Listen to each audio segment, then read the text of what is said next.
Cliff will be walking around, so have your questions ready, raise your hand so he can get to you in time. I do have to introduce someone because, Cliff, you didn't even know, we had someone that dropped out last second, a medical emergency, and Nick couldn't make it. So I've always got my good friend here, Brian Teach, and I do want to, good friends right now, because you're on my stage, motherfucker, so don't start talking shit. And the reason why I say that is, a lot of you guys know Brian, right? Brian's my co-host on the TNT podcast, and we've done a lot of stuff together outside of the podcast, such as My Transformation Starts Today camps and things of that nature. If I don't have to put up with Sal too much, I have to put up with him. But the reason why I bring him in here is this is a bodybuilding conference. And Brian is extremely, extremely passionate about bodybuilding, and we both share that on the podcast. So not only have we talked about some of that there, he's also an MPC and an IFBB judge. And I thought, you know what? We need to get you part of this at some point anyway. We've talked about it over the years. Mike, come on in, get on the Q&A panel. He has a lot of experience helping people diet down or himself. And then also from a judging standpoint, so if you have questions about judging, now is the time with an MBC or an IFBB judge right here on the panel. So that's Brian, and then we've also got Austin Stout. I do want you to go ahead and talk just for a second about Austin, introduce him because you guys know each other so well, and then we'll start the Q&A. So I met Austin when he was like 17 or 18. He was like a wrestler and just crazy into bodybuilding, and I did a diet for him, and we prepped, and then, man, I think he knew early on that he just wanted to be a prep coach, and I don't think you ever did anything else but just put all everything into it, which is pretty ballsy. Like right out of college, he just built a business, and here he is. Like we've traveled other areas and presented. I've helped him prep for other shows. He's now at the national level, doing well. So he's moving on into the heavyweight zone. So I think he's taking next year off.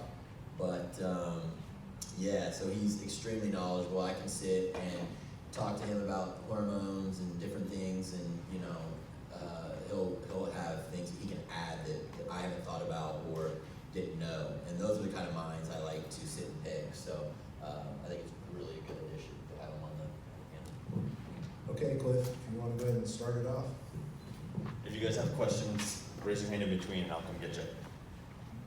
Hi, so I have 3 questions that kind of go together about starting maybe our Gen Pop clients on low carbs diet when we get them. So that's my first one. Should we do that for kind of all of our regular clients?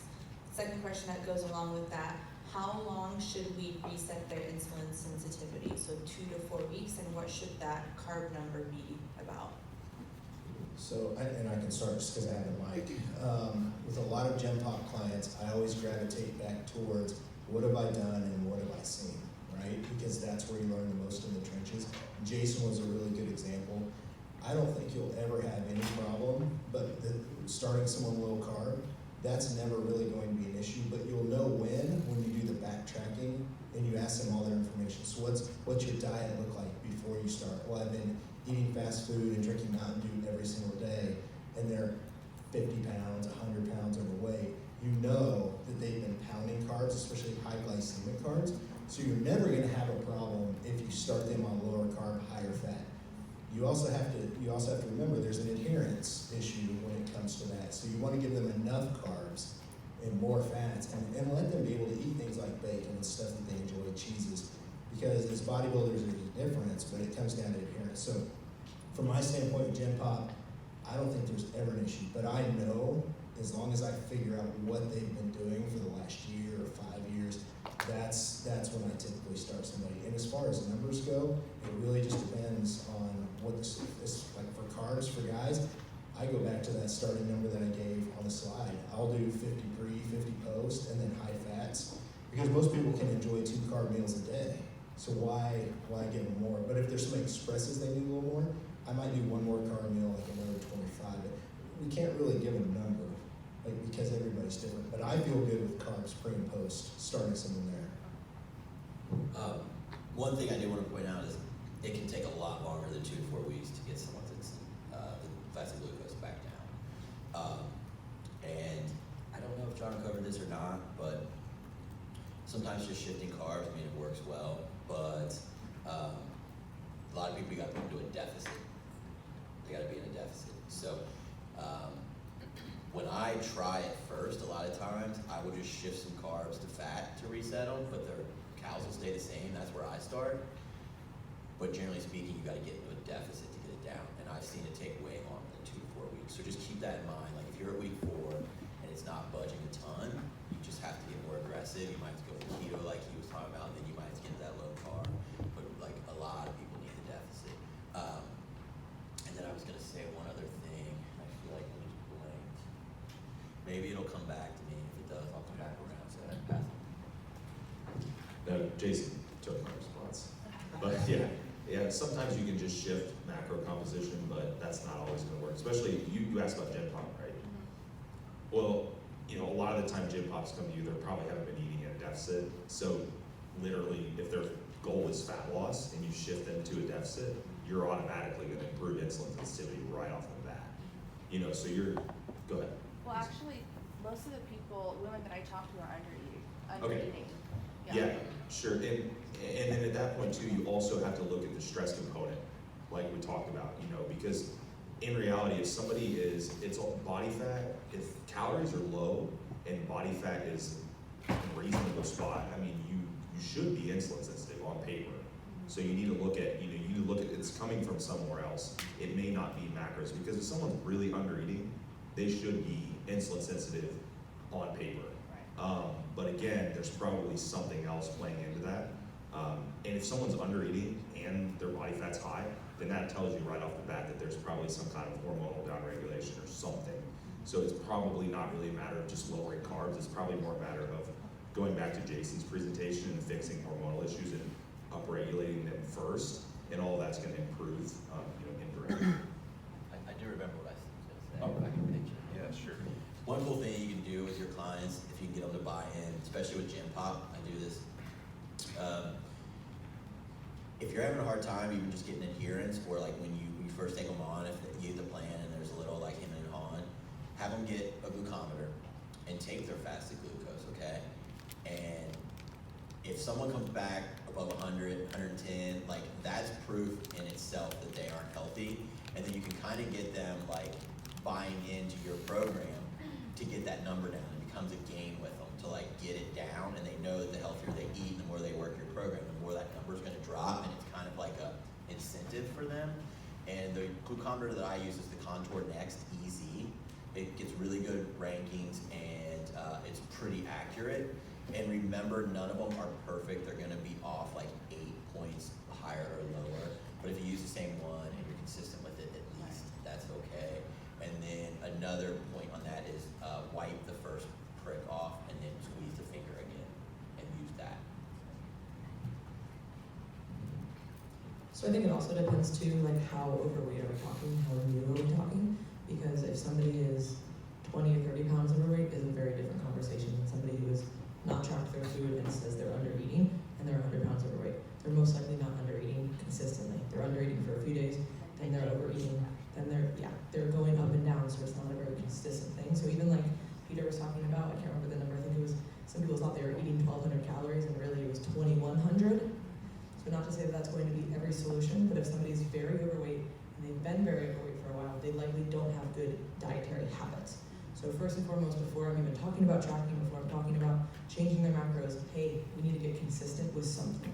You need to eat 3 protein meals a day, you need to eat fruits and vegetables, you need to drink water. And I know that sounds so basic to everybody here, but a lot of people are not even there. They don't need to have the conversation about insulin sensitivity yet. We just need to get basic stuff going. And then once they've mastered that, it can just be a few weeks, then we're gonna be in a much better position to talk more nuance.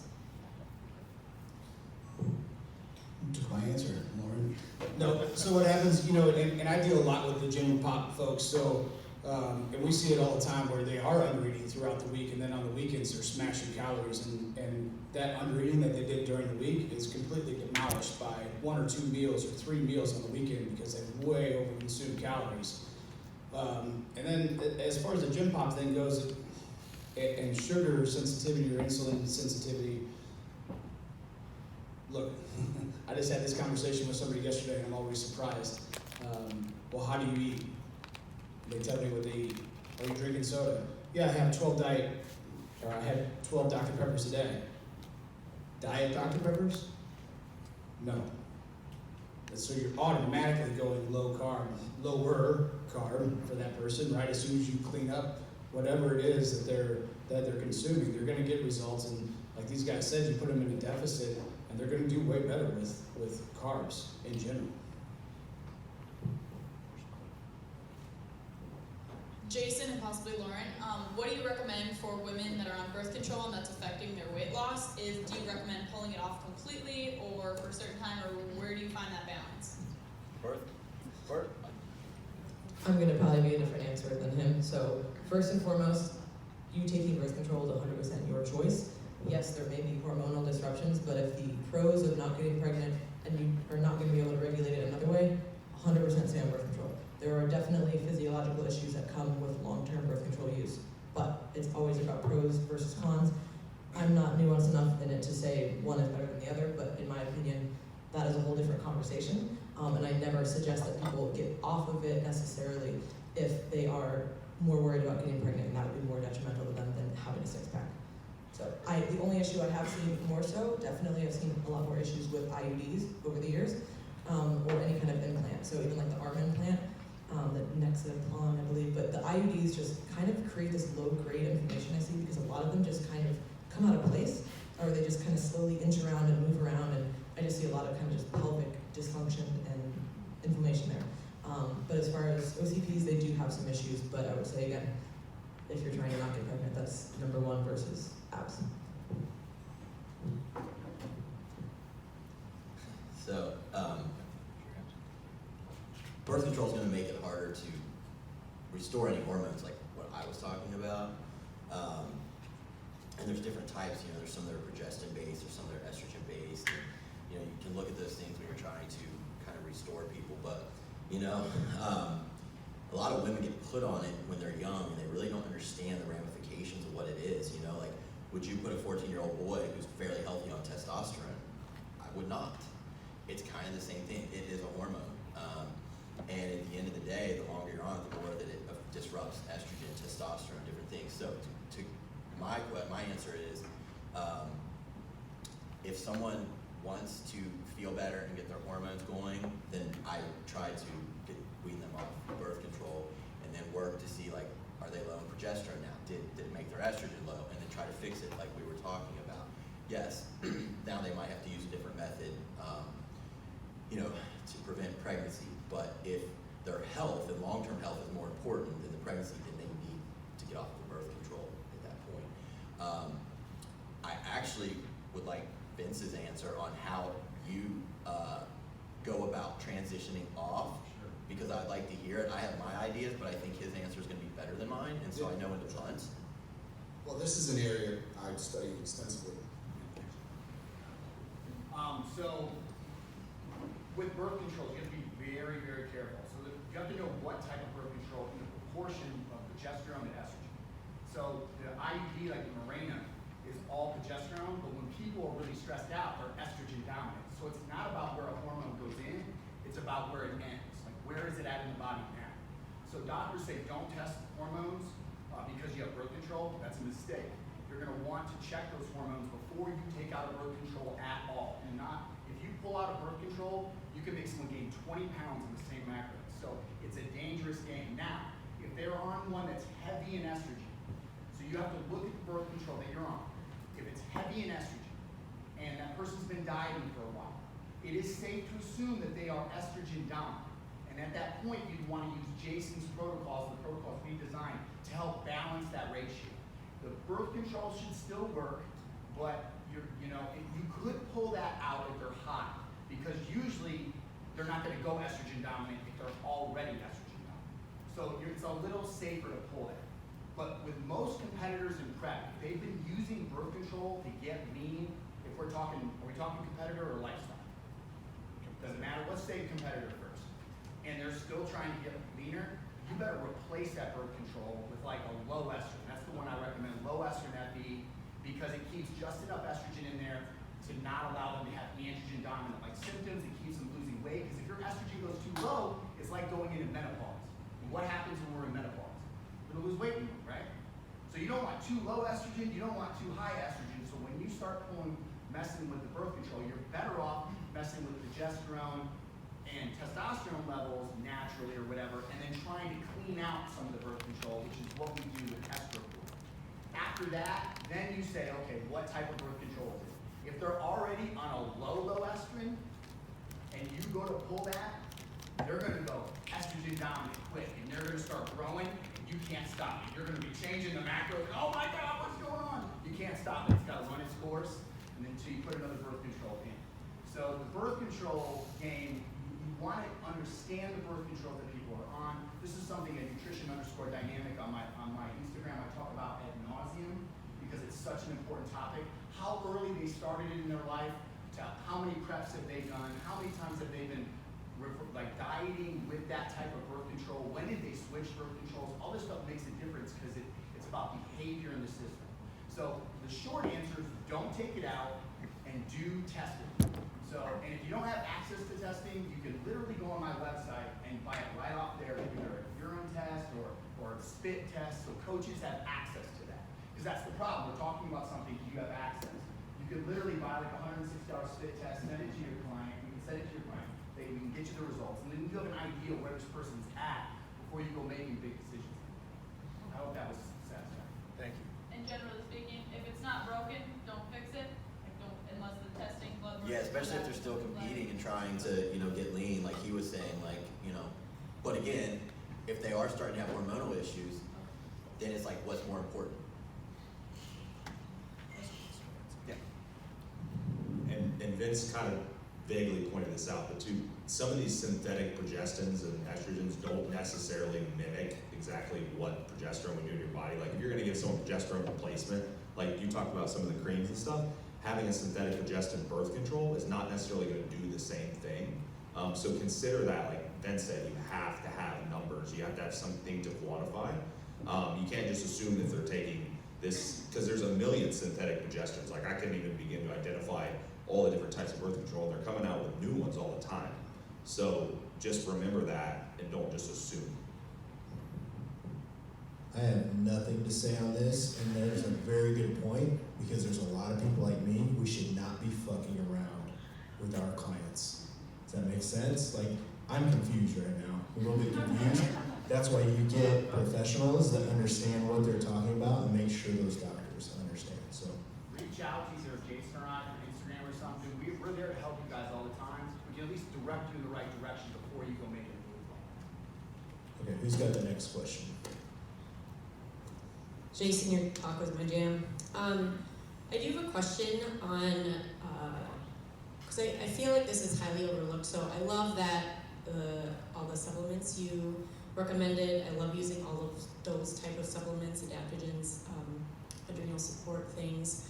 What I feel like is highly overlooked now, and it's getting more mainstream, but understanding how our light exposure affects our circadian rhythms, cortisol, melatonin, just optimizing cellular function that way, or even the oxidative stress from EMF radiation, and there are very simple fixes that we can do with our clients, but I feel like those are kind of missing links to helping our clients get to where they need to be in optimizing hormone function.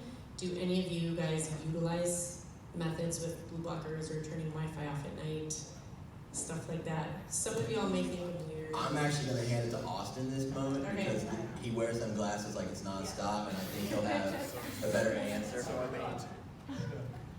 Yeah, so, and Jason talked about this a little bit, and even in John's presentation, talking about dawn phenomenon in people. A lot of that's just related to poor sleep patterns. I mean, so much of this stuff that we talked about is gonna be regulated through adrenal function. And so for females, especially as you get older and your ovaries start to dysfunction more, your adrenal glands become more important because they produce hormones. So you're going to need those adrenal glands to be healthy, because as you go through menopause and stuff, you're mainly relying on your adrenal glands to start producing hormones. Not that they're going to fully replace it, but they'll give you something. So my point being is that, yeah, it's extremely important.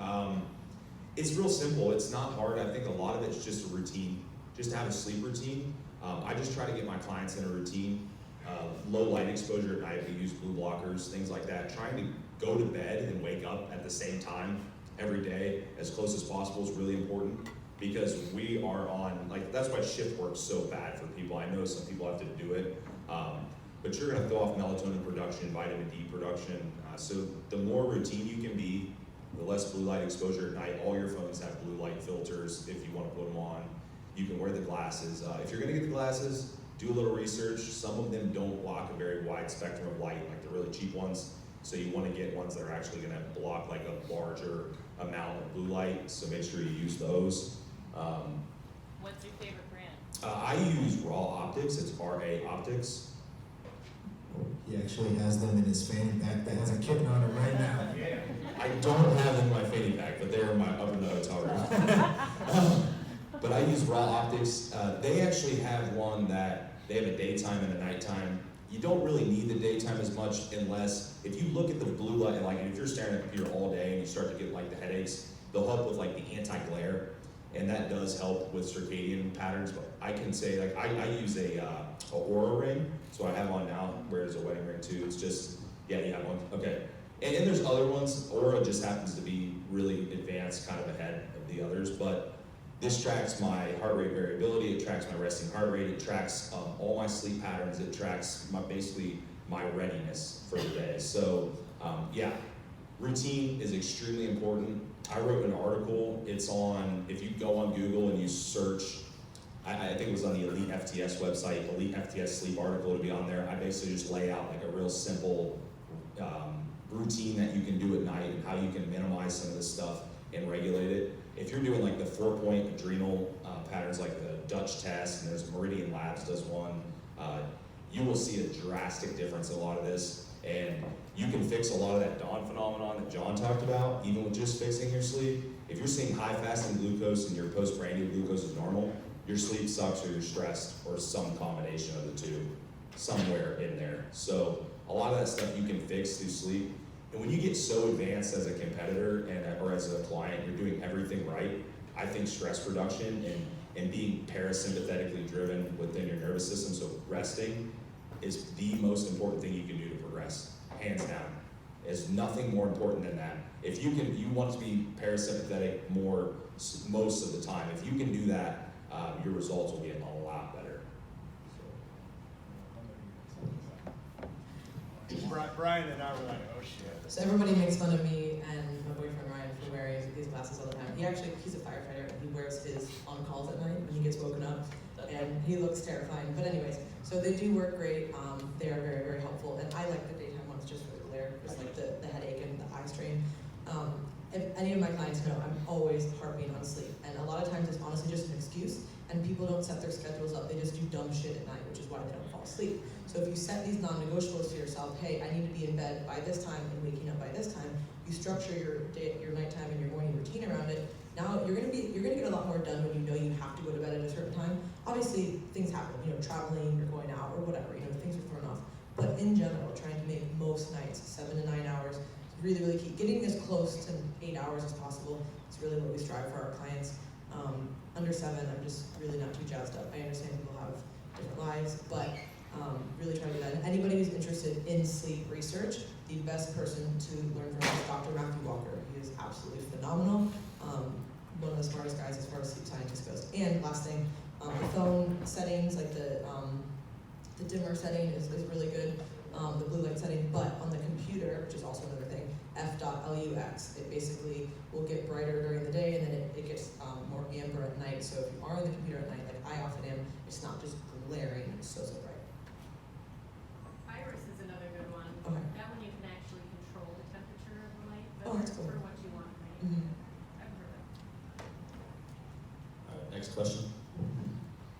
All right, top tips for kind of helping clients that are either menopausal or post-menopausal. What's the, like, specifically? Like they're dealing with wanting fat loss or weight loss, and obviously that's going to stall as they lose hormones. But I have a number of clients right now that are all mid-menopause. Do we have on this one? I can answer this one too. I can go to this You one. can go first, I'll go second. Okay. Well, yeah, I mean, once their ovary functionality shuts down, like I said, the adrenal glands will help some. You need to get a baseline of hormones. Now, there's a couple options. just because your hormones are down doesn't necessarily mean you can't lose any weight. Are they gonna get shredded post-menopause? It's gonna be tough. It's probably not even gonna be a good idea, even if they could get really lean. Now, hormone replacement is another option. There's so many mixed opinions on this. I'm not a doctor, I don't wanna say, that's something that you need to discuss. Now, I've been able to talk to a few people that are really versed in this field, more so than myself, and it seems like there are some risks that they, talking about like cardiovascular disease and different things that could potentially come along with it. It seems like the earlier someone starts this, and the sooner they can baseline these hormones and replace them, the better off they are. So if that is an option they want to explore, then, consider that early on. Now, there's also a lot of downsides, right, with like bone loss and osteoporosis and things like that with not having estrogen. But I would say, in my experience, that the gals that are on top of it, especially if you know what's coming and you can see those signs of downregulation if you're working with a client like in that age bracket, talk to them about hormone replacement and getting tests done, and get on that early, and they're probably gonna be okay. I mean, some of the stuff like Jason was talking about, Chase Berry and different things, they can help.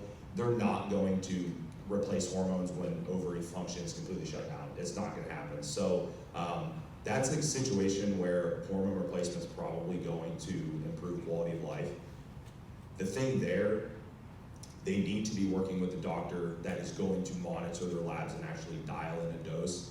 You're looking at your 3 primary sex hormones, testosterone, estrogen, progesterone. There's so many ways to do it. Sometimes there's combination medications that have all 3 combined. You can't really control the ratio with those. They just kind of throw them on them. And it's kind of like birth control, like Ben said. They throw them on birth control, they don't check it. You really have no idea what's going on. So it's more so a case of, if they're going to do that, following up and making sure you're dialing in the doses. I've even had younger girls that have, prior to working with myself, they maybe used PEDs or they had just done way too many preps and were beyond the point of return, and they ended up on hormone replacement, and of course it improved their quality of life. So in a case like that, there's not a whole lot of options. Maybe you guys want to chime in on it too. I was gonna basically say what I do is I get labs, and then I work a lot of the program to try to optimize things and get at what I can optimize, okay? Thyroid, different things of that nature. And he's right, like, the 3 main sex hormones, you might not be able to restore those, and most likely you won't. But there are options that I do like and I don't like pellets, I don't like.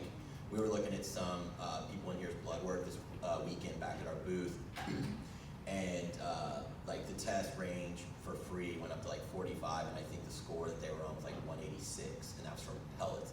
And the pellets, they hit hard at first, and then they start to like dip, and then you hit hard again, and then you dip. So you're never even. So if someone's gonna go that route, I prefer an injection or even a cream to the pellets. That's my, input on that. But yeah, so I would maximize what I can. Definitely look at thyroid, different things like that. And then where I need to fill in, I have the same conversation he does. It's like, do you want to maximize how you feel and still compete and get the best results? Then you're going to need to go and get hormone replacement in these areas. And I have a couple guys that have hormone clinics, and I have a contact, and I can just reach out to them and introduce the client, and they take it from there on that level. And then I work with them in conjunction to run the nutrition, and I always know what her labs look like, and I always know what the doses of everything that they're doing, so that I'm in the loop and kind of can control things that way too. I have a number of clients that have tried and used the pellet, and it's like the last 2 or 3 weeks. I don't know if they've burned through it or not.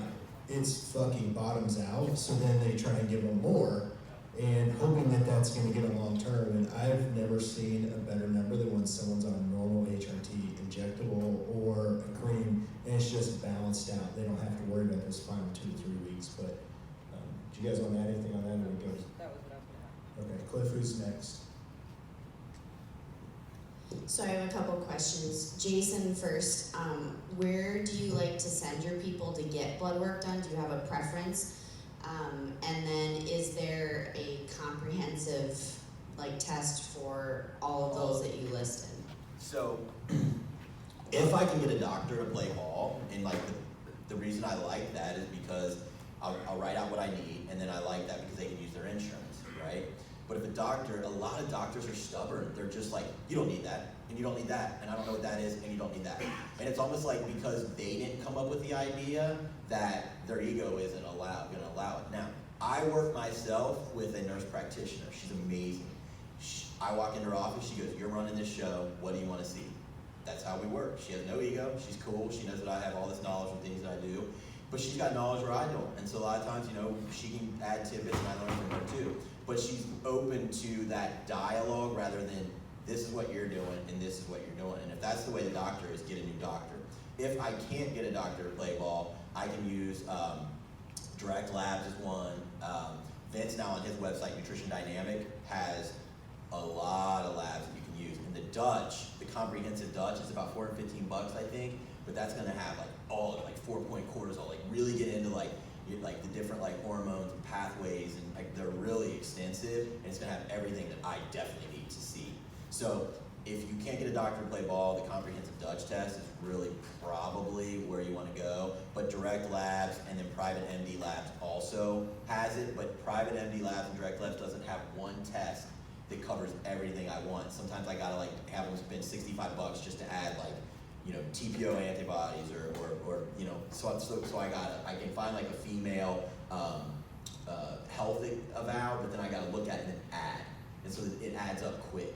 So I would at this point probably send them to Vince's site for the Dutch, or if I can get a doctor to play ball, I like it because of insurance.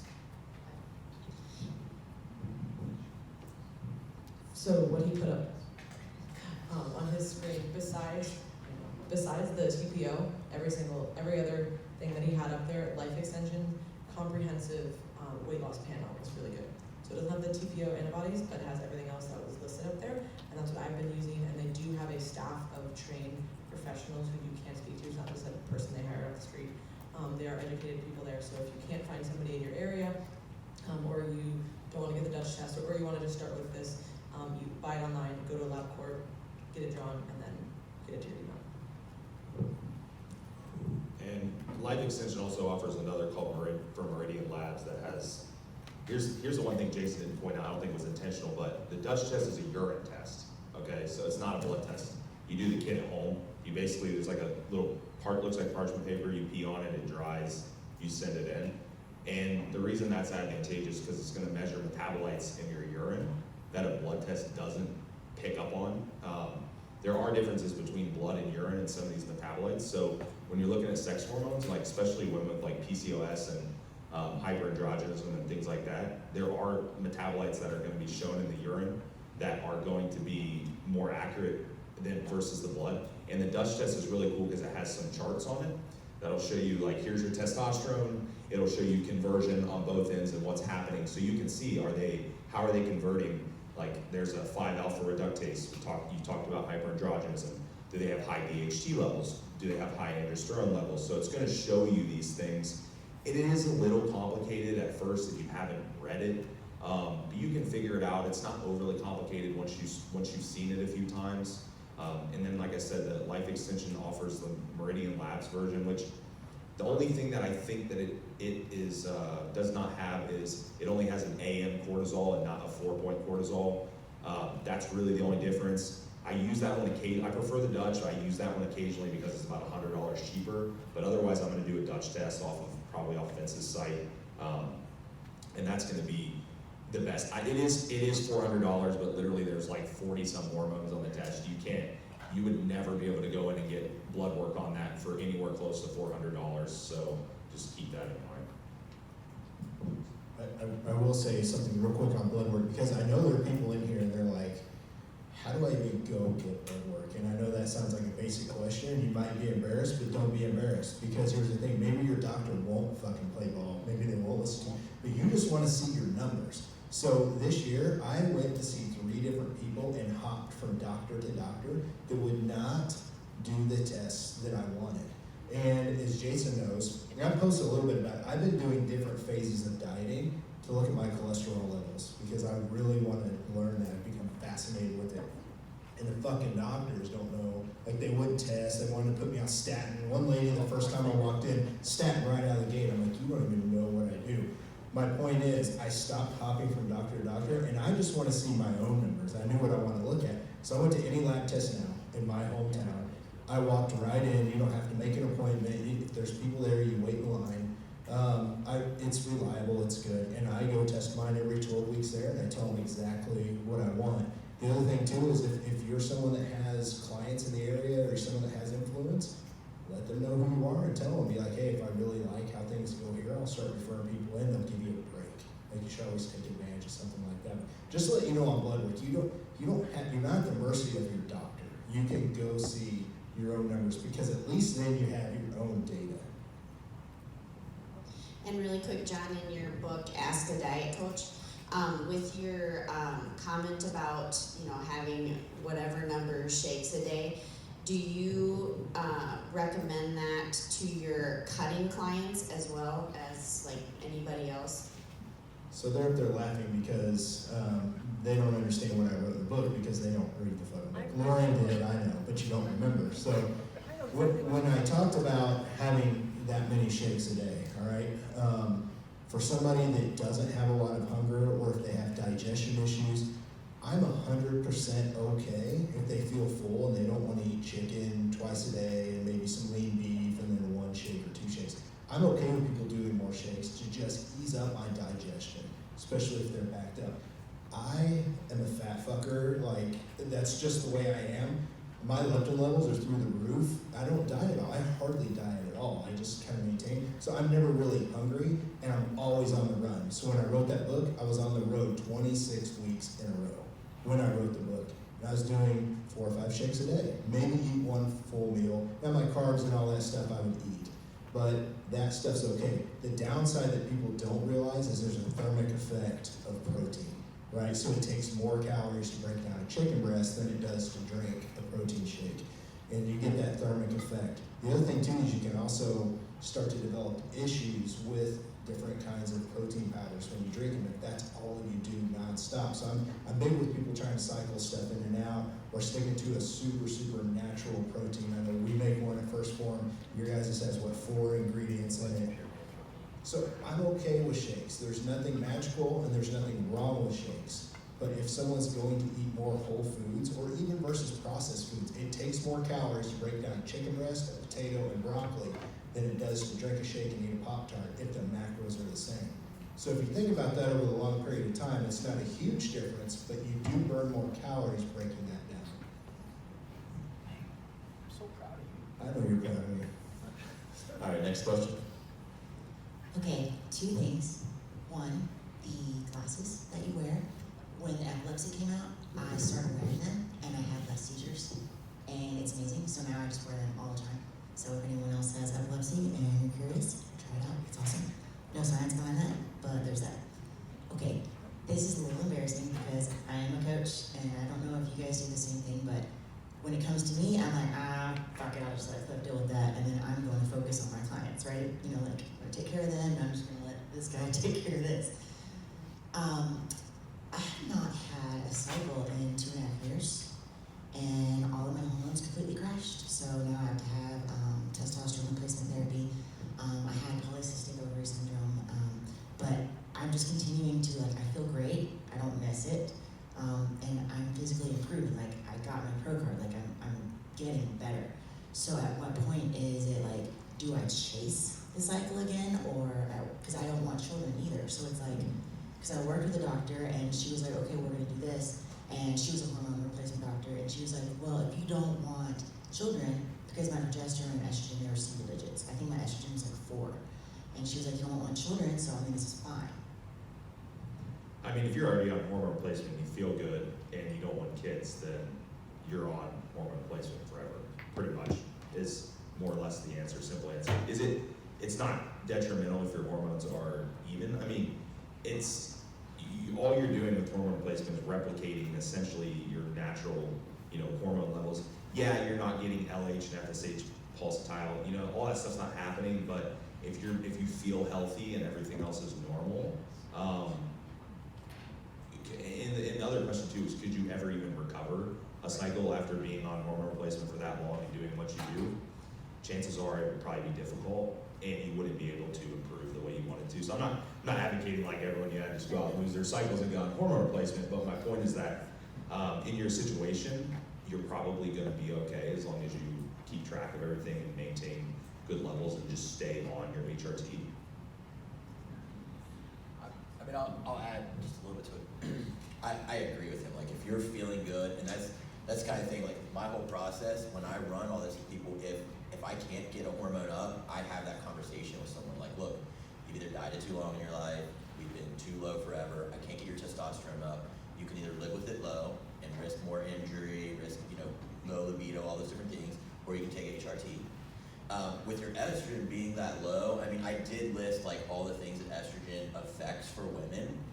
Over time, you could have some sort of effect from it being that low, and bringing it up a little bit wouldn't affect fat loss or hurt you.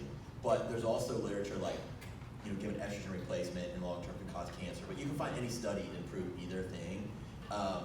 Right now, I'm assuming because, some of the hormones are replaced, you feel fine. But just having estrogen that low, that long, maybe when you're done competing, you might want to look into at least like getting it to just a healthy range.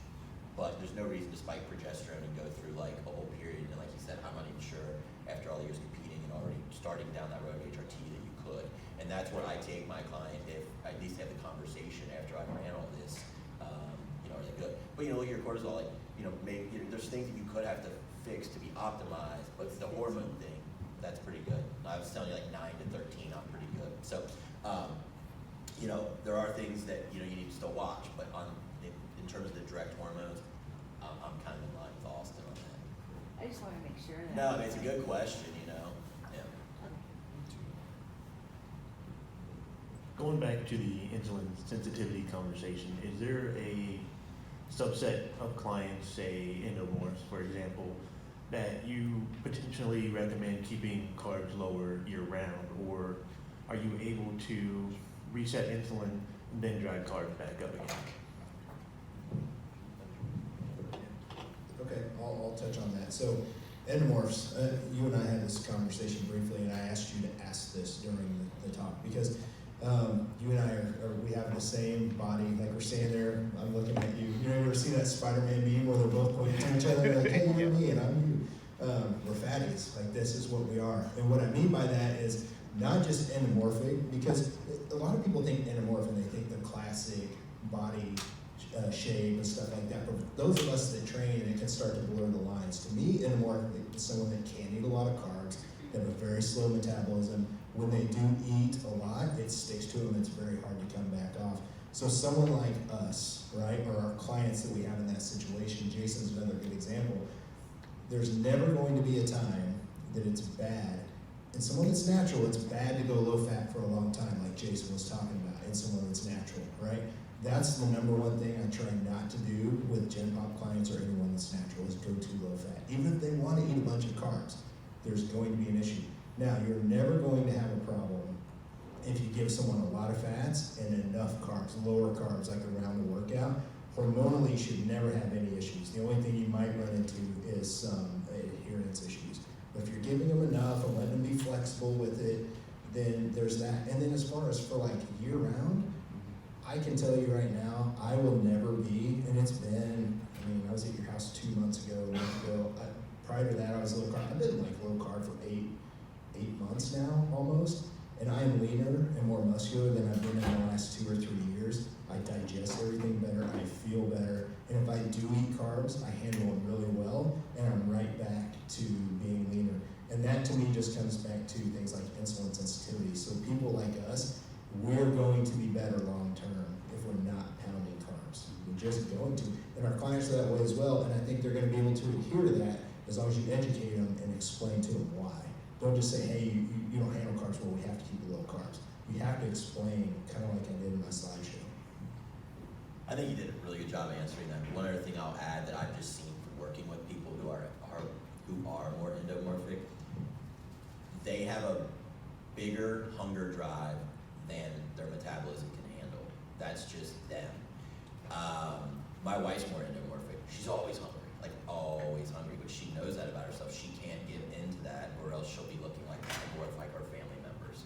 And so that's what I've seen with endomorphic. I'm actually curious when he says his hunger wasn't that high, but being more endomorphic. But I've found that to be the case. Like they just want to eat and eat and eat and eat, and they don't have that turn off switch. So you need to internally know that about yourself being anamorphic, and then with maintaining a more low carb diet and a higher fat, the fats will keep you satiated longer.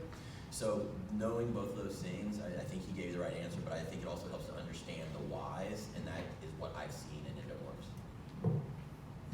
One other thing too, I'll add real quick, another reason I don't get very hungry is because I stay very busy. So there's a difference between physical hunger and bored hunger. I don't have a lot of bored hunger because I'm constantly doing something, I stay busy. So that's one difference between me. So there's obviously like a level, but I do think that in general, adherence can be better with lower carb diets for a lot of people who do deal with hunger issues, because a lot of food that people think like, oh, this is so carb heavy, it's really carb and fat heavy. Most people are just binge eating apples, right? They're overeating donuts and cakes and things that have a perfect ratio of carbs and fats. So when you tell people, hey, we're gonna be a little bit lower carb, they're just kind of naturally taking away those hyper palatable foods. They might have them every once in a while, but it's just gonna make dieting and just sticking to like weight, not even just dieting, but weight maintenance a lot easier. So I think that's important to think about too. Okay, what are these hyper palatable foods for this individual? And then looking at that. So staying kind of lower-ish carb, like fruits, vegetables, making sure you're having that kind of stuff, and then having enough flexibility where they can have some of those meals, but just kind of watching out for the really hyper palatable stuff, which is generally a mix.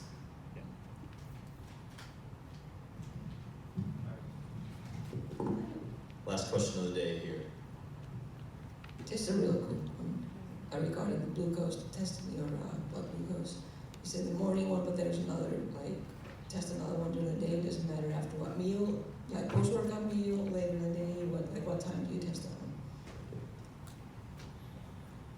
I would say anything with carbs, I wouldn't say necessarily maybe the post-workout one, just because sensitivity might be altered with training, but any other meal after carbs, usually about 2 to 3 hours post is gonna be ideal. I like that one better, I think, just because there's so many factors that influence the morning one, like sleep and stress and things like that, and a lot of the clients I work with are gonna be kind of working through something like that, most likely. So I do find that I still do the morning, but I also really like the post-prandial, just so we can kind of get an idea. And making sure that when somebody is doing that, they are kind of taking note of what they're eating at that meal, because then that could be a trend. Hey, our blood glucose is pretty good for most of these meals, and then I have this one thing, and just kind of threw it out there. So people do tolerate different foods differently as well. I don't know if you said this in your talk or not, but those two numbers should be relatively close to the same. I mean, not like, they don't have to be the same, but in a person that's not overly stressed, has good sleep and all this stuff, if you can get there fasted and postprandial in pretty close to the same range, that's good. That's where you want it to be. That means you're not dumping a bunch of hepatic glucose like out of your liver at night, your pancreas is functioning. It means basically you're checking all the boxes there. Your blood glucose is staying pretty stable. And you can always use like hemoglobin A1C. It's not a perfect number, but if you have someone that they're really sporadic all over the place, you could check that number, and that'll give you an idea of an average. Because you do get some people that have normal blood glucose, but they'll have huge spikes, which isn't necessarily the best thing either. So you can get an average, but yeah, I mean, homeostasis, that's what you want. Like your baseline of blood glucose at any given time should be in a relatively close, tightly knit parameter there. So. One thing that I want to add, Cliff, if you want to come up, because then we're going to give everyone a little send-off. One thing I want to add to that, there's a very, very important reason why I always start with morning readings, right? Blood sugar readings there, is because if I know it's high there, then I know to go test it with the other meals, but it gives me a snapshot of what's going on potentially in their life with stress and sleep. So the reason I don't just start with doing 2.5 to 3 hours after a carb meal is because it might be fine there, and I never would have known that there was an issue going on, and I can start to see the issues when you pull back the curtain. You and I have talked about this a lot. Pull back the curtain. That morning reading tells me a lot about somebody. So then I start asking questions, and I start teasing them out of them. So that's why I think that one's important. One real quick important message while we're all up here. Logan, we're probably within 2 months, right? Like him and I. So Jason and I are actually starting a brand new podcast together that I am super, super excited about, that I want to tell you guys. It's going to be called Elite Physique University. It's not up, so you can't find it. It's an old one. Logan's building the site now. We are actually going to do it, and we're gonna cover all these topics from two different perspectives. From a natural prep coach perspective, that's really what I deal with mostly, even though I do have some assisted folks. Jason deals with a lot of natural people, but he's really, really good with the assisted side of bodybuilding. And we're gonna cover all these kind of topics from both avenues. And that's gonna be super, super exciting. And that's gonna be coming out in the next couple months. So I did wanna tell people about that. We're gonna talk, we're gonna break that down in the podcast episodes. We'll have guests on, like people here, Cliff will be on. So guys, watch for that. Cliff, is there anything that you want to say to anyone as we start to wrap up? No, I just want to thank everyone for coming. You know, when John and I started this the first year, it was pretty much only our clients that came, and watching it grow year after year. And there have been a lot of people in this room that have supported us and everyone that has spoke here today over the years. And so I just want to say I really appreciate you all. Yeah, so I will be sending out an email to everyone this week with the presentations, and I'm going to ask you some very key questions on what we can do to make this better. Listen, it's easy to say, oh, the event was great, and this and that. I want to know what you didn't like. I want to know what we need to do better. I want to know where you want us to take it. Because a lot of people want Tampa. Some people ask for Kansas City and Chicago. We want to know where you guys want to go. Do you want to do it in the spring and the fall? Don't mention it now, but in that email, it's very important that you reply back to me and I compile all that data. So I just do want to say thank you guys. Please be safe traveling and watch for the next announcement soon. Please give everyone up here a round of applause. And you guys